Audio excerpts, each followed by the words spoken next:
what can you do? Next we had Chris Jericho come out and deliver his usual outstanding promo, challenging Ric Flair to a match, and Flair comes out and we're all a little bit worried at this point because we're like, is Flair actually going to fight this match? And thankfully he chooses not to fight it, because what Jericho's saying is actually true.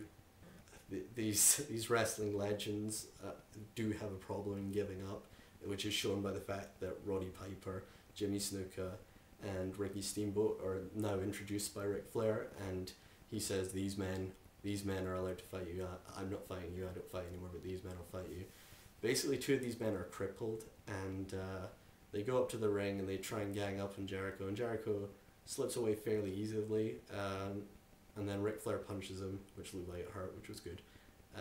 And then he walks backstage and he challenges Steamboat, Snuka, and Piper to a match at WrestleMania, which would be appalling.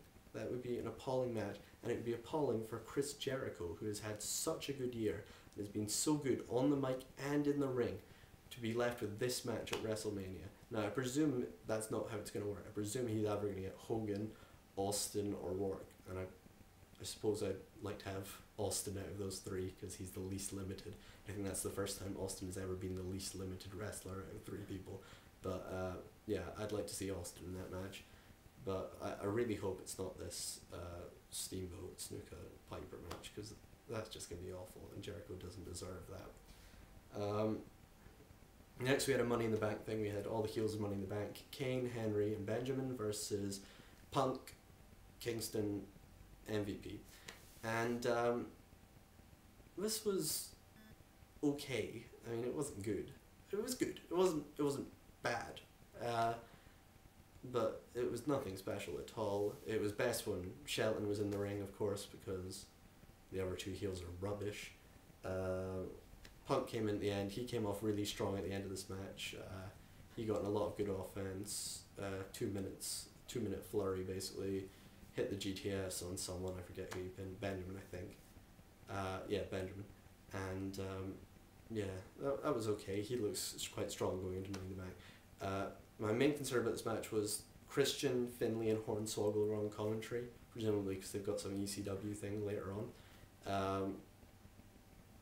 And I'm worried about Christian, right? Because I don't really know who this Christian is. I've seen him in TNA and loved him in TNA, and I've seen him before in WWE and liked that character as well, but who is this Christian?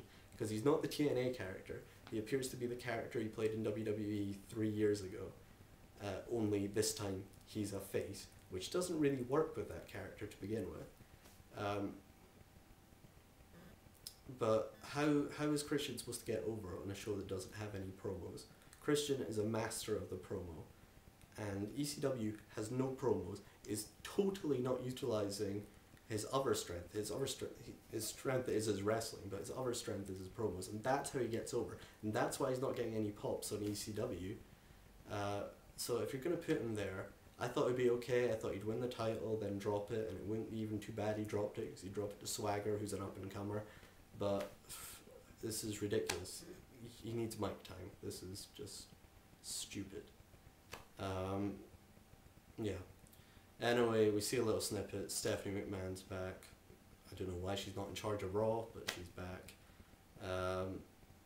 And then the final match is Edge versus Cena, non-title match. Vicky Guerrero, the special guest referee, and this is the crux of all the matters of today's show. In one of the early segments, Edge forgives Vicky for having an affair with the Big Show, and he even forgives the Big Show in that little speech, and says that he forgives the Big Show because he's such a heel that he would do it himself. He would sleep with someone else's wife in order to get into a title race, that he's prepared to forgive the Big Show for doing it, but he's not prepared to forgive Cena for humiliating him, and that's how Edge clearly sees events. Then it's clear we're not really to trust Edge here. He says that Big Show doesn't love Vicky, which may or may not be true, but it's also clear that he doesn't love Vicky at all.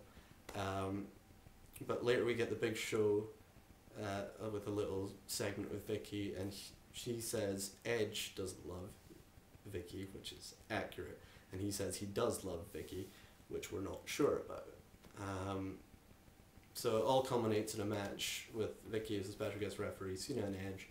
This is not a match. I mean, Edge gets about half a minute of offense, and then Cena just takes over, as though if it was a fair match, Cena would win every time against Edge, which annoyed me, because Edge is a damn good wrestler. He shouldn't be treated like this crap. It's just nonsense.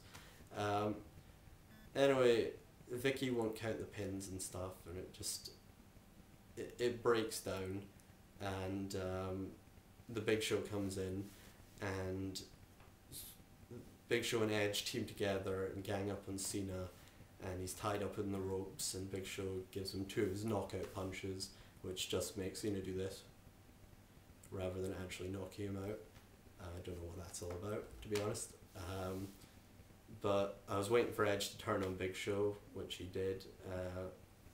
He spears him, and Edge ends up standing tall, as he often does at the end of show. I think that's ended about 1,000 SmackDowns that way, even though there haven't been 500 yet. But anyway, yeah, this is a good storyline for me. I like the storyline because I don't really know what's going on, but I'm not angry about it. Generally, be angry about not knowing what's going on.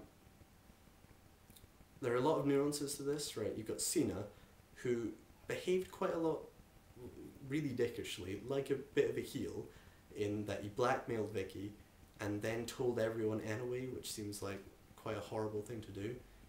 You've got Edge being a bit of a face in that he's been cheated on with his wife, so surely we should like him.